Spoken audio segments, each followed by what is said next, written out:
Dubbaka TRS MLA కొత్త ప్రభాకర్ రెడ్డి గారు చిన్న మెదడు చితికినట్టుగా వివరిస్తుండు. ఆయన నిన్న మాట్లాడుతూ కాళేశ్వరం గురించి కాంగ్రెస్ వాళ్ళు తెలియదంటూ, నువ్వు 2008-9 డిజైన్ ఆఫ్ కాంగ్రెస్ చేవెళ్ళ ప్రాణహితల నీ సోనీ నిప్రా నీ కంపెనీ పనిచేసిందా పనిచేయలేదా? నువ్వు గుత్తేదారు ఎక్కడ ఎల్లంపల్లి నుంచి రివర్స్ పంపు ఏదైతే మన నంది మేడారం ఉంటుందో అక్కడ నవయో కంపెనీలో నీ సోనీ నిప్రాను పనిచేసినావు పనిచేయలేవా? ఈ ప్రాంత ప్రజలు కూడా నీ కంపెనీలో పనిచేసారు. నువ్వు కాంగ్రెస్ పార్టీలో పనిచేసి కాళేశ్వరం నిలబడతావు. ఇప్పుడు చెప్తున్నాం, మీరన్నీ అసత్య ప్రచారాలు మానుకోవాలి. ఎందుకంటే మీ కాళేశ్వర ప్రాజెక్టు పిడికెట్ దోష నీళ్ళు కూడా బయటకు వస్తలే గత 2 సంవత్సరాల నుంచి. కేవలం కాంగ్రెస్ చేవెళ్ళ ప్రణాళిక అనే ప్రాజెక్టు ద్వారా ఎల్లంపల్లి నుంచి ఈ తుమ్మిడేటి నుంచి మనకి ఎల్లంపల్లి ఉంటుంది. ఎల్లంపల్లి గ్రావిటీ ద్వారా కాంగ్రెస్ పార్టీ ఎల్లంపల్లి ప్రాజెక్టు కట్టింది. ఈ ఎల్లంపల్లి నుంచి మనకు రివర్స్ పంపు నంది మేడారం, ఈ నంది పంప్ హౌస్, నంది పంపుల ద్వారా వాటర్ నంది మేడారం వస్తుంది. ఈ నంది మేడారం నుంచి గాయత్రి పంపు ద్వారా మనకు మిడ్ మానేర్ వస్తుంది. ఈ నంది మేడారం పంపులో నువ్వు నవయు కంపెనీలో సోనీ ఇన్ఫ్రాను పనిచేసినావా పనిచేయలేవా? నువ్వు పనిచేయలే అంటే మా నాయకుడు చంద్రశేఖర్ రెడ్డి గారి ఆధ్వర్యంలో మేము పోదాం, అందరు పోయి అక్కడ నంది మేడారం గ్రామంలో అక్కడ ఉన్న ప్రాంతాన్ని అడుగుదాం. సోనీ ఇన్ఫ్రా కంపెనీ పనిచేసిందా, కొత్త ప్రభుత్వం అక్కడ కాంగ్రెస్ గవర్నమెంట్ పనిచేసిందా పనిచేయాలి తెలుసుకుందాం. ఏదైతే చేవెళ్ళ ప్రణాళిక ఆనాడు 2008లో వైఎస్ రాజశేఖర్ పీరియడ్లో చేవెళ్ళ ప్రణాళిక ప్రాజెక్టును అంబేద్కర్ సుజల సరళి పథకం 40,000 కోట్లతో ఈ ప్రాజెక్టు స్టార్ట్ అయింది. ఆనాడు టన్నెల్ సైజు మొత్తం టన్నెల్ కాంగ్రెస్ పీరియడ్లో జరిగింది. ఈ మిడ్ మానేర్ కాంగ్రెస్ 70-80% కాంగ్రెస్ పార్టీ పూర్తి చేసింది. ఈ మిడ్ మానేర్ నుంచి ఏదైతే నంది మేడారం నంది పంప్ హౌస్ నుంచి ఈ నంది మేడారం ఎంత నీళ్ళు వస్తుందో అంతే నీళ్ళను మళ్ళీ మేడారం నుంచి మిడ్ మానేర్కి వస్తాయి. ఈ మిడ్ మానేర్ గాయత్రి పంపు ద్వారా అవుతాయి. ఈ మిడ్ మానేర్ నుంచి మేము ఏదైతే అప్పుడు కాంగ్రెస్ పీరియడ్లో మేము అంతగిరి పోచమ్మ అంతగిరి డ్యామ్ పెట్టినాం. మీరేం చేసి దాన్ని అన్నపూర్ణ డ్యామ్ అని పెట్టారు. తర్వాత మీరు ఆ అంతగిరి పోచమ్మ డ్యామ్ నుంచి మేము పెట్టింది ఇమాంబాద్ ప్రాజెక్ట్, మీరు దాన్ని ఏం చేసి పేరు మార్చి రంగనాయక ప్రాజెక్ట్ పెట్టారు. ఈ రంగనాయక సాగర్ నుంచి మేము ఏదైతే మేము టన్నెల్ ద్వారా ఈ టన్నెల్ మన తడకపల్లి బూరుపల్లి రిజర్వేర్ మా ఆధ్వర్యంలో ఉండే దాని పేరు మార్చి మీరు కొండపోచమ్మ రిజర్వేషన్. ఈ టన్నెల్ అనేది పూర్తిగా ఈ కొండపోచమ్మ మల్లన సాగర్ నుంచి కొండపోచమ్మ ఉంటుంది. ఈ టన్నెలు ఏదైతే మన రంగనాయక సాగర్ నుంచి మనకు మల్లన సాగర్కు ఈ టన్నెలు కాంగ్రెస్ పీరియడ్లోనే పనులు అయినాయి. కావాలంటే తెలుసుకో. నువ్వు ఈ టన్నెలను పనిచేసినావు, సోనీ ఇన్ఫ్రా పీరియడ్ నవయు కంపెనీలను పనిచేసినావు. ఇది తెలుసుకొని మాట్లాడాలి.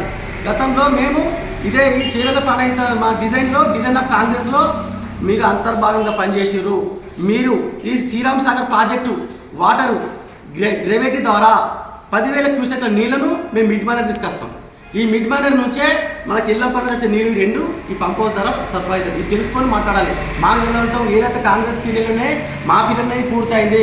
మీ కాళేశ్వరము మీ రీడిజైన్ పేరిట మీరు 1,00,000 కోట్ల రూపాయలను మీ కమిషన్లు ఏటీఎం లాగా మార్చుకొని మీ టీఆర్ఎస్ నాయకులు దోసుకున్నారు. మీ కాళేశ్వరం తెలుసుకోవడానికి ఏముంది?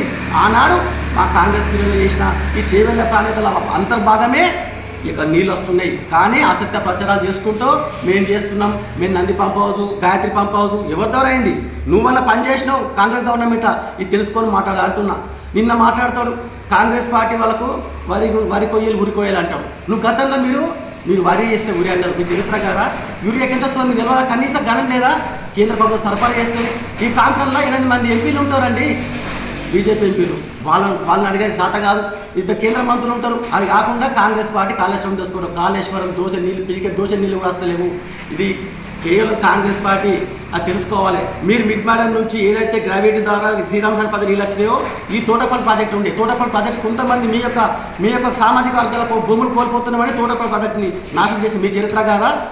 కాబట్టి తెలుసుకొని మాట్లాడాలని నేను ఎమ్మెల్యే గారికి ఇది వస్తున్నాను. దుబ్బాక శాసనసభ్యులు కొత్త ప్రభాకర్ రెడ్డి గారు నిన్నటి రోజున అక్బర్పేట బొంపల్లిలో ధర్నా చేస్తూ కాంగ్రెస్ వారికి కాళేశ్వరం గురించి తెలియదని చెప్పడం వారికి ఎంత మతిమరుపు, ఎంత అజ్ఞానం తెలుపుతూ ఉన్నది. అయ్యా కొత్త ప్రభాకర్ రెడ్డి గారు, ఏదైతే మీరు కాళేశ్వరం ప్రాజెక్ట్ అని చెప్తా ఉన్నారో రాజశేఖర్ రెడ్డి గారు కాంగ్రెస్ ప్రభుత్వం హయాంలోనే అది పురుటు పోసుకున్నది. దాని ప్రాజెక్టు పేరు ప్రాణహిత చేవెళ్ళ. ఆ రోజు 32,000 కోట్ల రూపాయలతోటి ఆ ప్రాజెక్టు నిర్మాణాన్ని రాజశేఖర రెడ్డి గారు కాంగ్రెస్ ప్రభుత్వం ప్రారంభించింది. తాగునీటి అవసరాలతో పాటు సాగునీటిని అందించాలనే లక్ష్యంతో 36 లక్షల ఎకరాలకు సాగునీటి అందించాలనే లక్ష్యంతో ఆ రోజు ప్రాణహిత చేవెళ్ళ అనే ప్రాజెక్టు నిర్మాణం చేస్తే,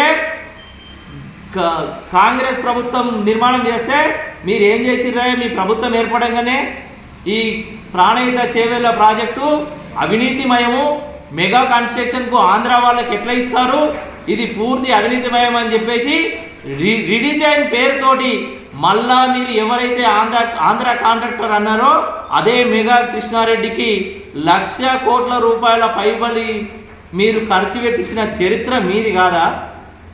ఎందుకండి మీ దందనీతి? 32,000 కోట్ల రూపాయలతోటి ప్రాణహిత చేవెళ్ళను కాంగ్రెస్ ప్రభుత్వం ప్రతిపాదిస్తే అవినీతి జరిగిందని రిడిజైన్ పేరు పోటీ అదే మెగా కన్స్ట్రక్షన్కు పనులు అప్పగించి అవినీతిని ఆద్యం పోసింది బీఆర్ఎస్ పార్టీ నాయకులు కాదా? బీఆర్ఎస్ పార్టీ ప్రభుత్వం కాదా? ఆ ప్రభుత్వంలో నువ్వు 2 సార్లు ఎంపీగా భాగస్వామి కాదా అని చెప్పేసి అడుగుతా ఉన్నాం. ఇంత దౌర్భాగ్యమైన పరిస్థితి మీది ఉండి మీరు దాంట్లో పనిచేసి మీరు కాంగ్రెస్ వాళ్ళకి తెలియదనడం మీ అవివేకానికి నిదర్శనం. అలాగే మీరు నిన్న యూరియా గురించి మాట్లాడారు. మా నాయకుడు చెరుకు శ్రీనివాసరెడ్డి గారు ఒక్కడే చెప్పారు, యూరియా అనేది కాంగ్రెస్ పార్టీకి చిత్తశుద్ధి ఉన్నది, మేము కొట్లాడతామని. మా నాయకులు పార్లమెంట్లో కొట్టడం వలన ఈరోజు 50,000 మెట్రిక్ టన్నులను యూరియాను కేంద్ర ప్రభుత్వము ఈ రాష్ట్రానికి ఇస్తుంది. వారం రోజులలో రైతులకు అందియగలుగుతున్నాం. ఇంకొకటి కూడా మీరు అర్థం చేసుకోవాలి కొత్త ప్రభాకర్ రెడ్డి గారు, నాణ్యం యూరియాను వాడాలి, రైతులు దీనివల్ల ప్రయోజనాలు ఎక్కువ ఉంటుందని చెప్పేసి కేంద్ర ప్రభుత్వం కూడా యూరియాను కోత విధిస్తుంది. ఇది కూడా మనం రైతులకు కొంచెం చెప్పాల్సిన అవసరం ఉన్నది. ఎందుకంటే గతంలో రైతులకు అధిక దిగుబడులు రావడానికి సాంకేతిక పరిజ్ఞానం ఉపయోగించడానికి కేంద్ర ప్రభుత్వం నానో యూరియాను ప్రవేశపెడుతుంది.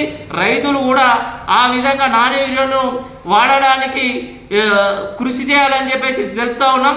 ఏది ఏమైనా కాంగ్రెస్ ప్రభుత్వం రైతు పక్షపాతి, రైతుల శ్రేయస్సు గురించి కొట్లాడుతుందని చెప్పేసి రైతులకు అండగా ఉంటుందని తెలియజేస్తా ఉన్నాం.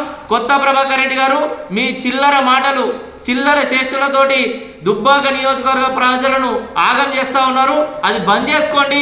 ఎందుకంటే దుబ్బాక నియోజకవర్గానికి మేలు జరిగే కార్యక్రమాలు ఏమైనా ఉంటే చేయాలని చెప్పేసి, ఇట్లాంటి చిల్లర కార్యక్రమాలు మానుకోవాలని చెప్పేసి కొత్త ప్రభాకర్ రెడ్డి గారికి ఇతూ చెప్తా ఉన్నారు.